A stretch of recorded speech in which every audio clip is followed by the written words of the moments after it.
Hi అండి అందరికీ welcome to Leela vlogs. ఈరోజు నేను వెజ్ బుర్జీ చేస్తున్నాను.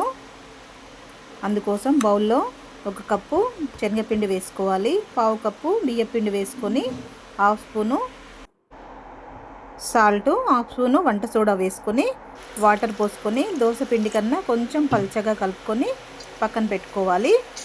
ఇది చూడటానికి ఎగ్ కర్రీ లానే ఉంటుంది కానీ ఎగ్ కర్రీ కాదు, ఇది ప్యూర్ వెజ్ అండి. ఇలా పల్చగా కలుపుకోవాలి. దీన్ని పక్కన పెట్టేసుకొని ఒక పెద్ద సైజు ఆనియన్ కట్ చేసుకోవాలి. 4 స్పూన్ల ఆయిల్ పోసుకొని అందులో 1 స్పూను జీలకర్ర, 1 స్పూను అల్లం తురుము వేసుకోవాలి.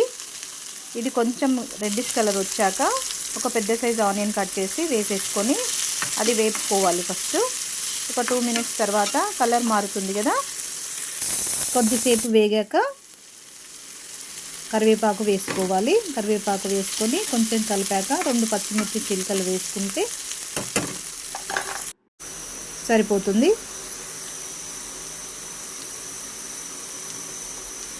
పచ్చిమిర్చి తర్వాత 1/2 స్పూన్ ఉప్పు, 1 స్పూన్ పసుపు వేసుకోవాలి.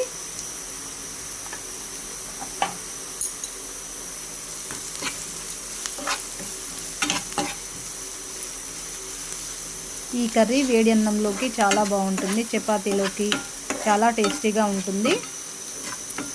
ఇలా కొంచెం వేగాక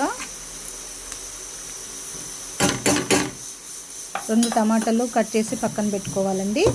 ఇలా వేగిన తర్వాత 2 టమాటాలు వేసేసుకొని కొంచెం మెత్తబడే వరకు వేపుకోవాలి.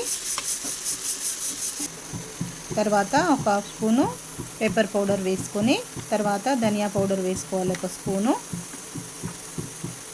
ధనియా పౌడర్ తర్వాత 1 స్పూన్ కారం వేసుకోవాలి.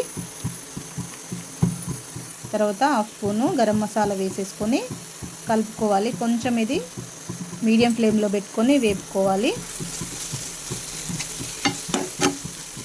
ఇది నాన్ స్టిక్లో అయితే కొంచెం తక్కువ ఆయిల్ పడుతుంది, అదే ఐరన్ కడాయి అయితే కొంచెం ఎక్కువ ఆయిల్ పడుతుంది. ఇలా వేగిన తర్వాత కలిపెట్టుకున్నాం కదా శనగపిండి, అది పోసేసుకోవాలి. పోసేసుకొని కలపకూడదు, చుట్టూ కొంచెం ఆయిల్ వేసేసుకోవాలి. 2 స్పూన్ల ఆయిల్ వేసేసుకొని చిన్న ఫ్లేమ్ పెట్టుకోవాలి, సిమ్లో పెట్టుకోవాలండి, లేదంటే మాడిపోతుంది. పైన కూడా 1 స్పూన్ ఆయిల్ వేసేసుకొని మూత పెట్టాలి. ఒక 10 మినిట్స్ తర్వాత చూస్తే ఇలా వస్తుంది. దాన్ని టర్న్ చేసేసుకొని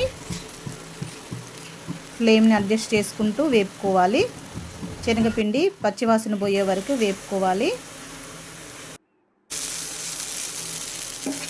ఇలా వేపేసుకొని లాస్ట్లో కొత్తిమీర వేసుకోవాలి.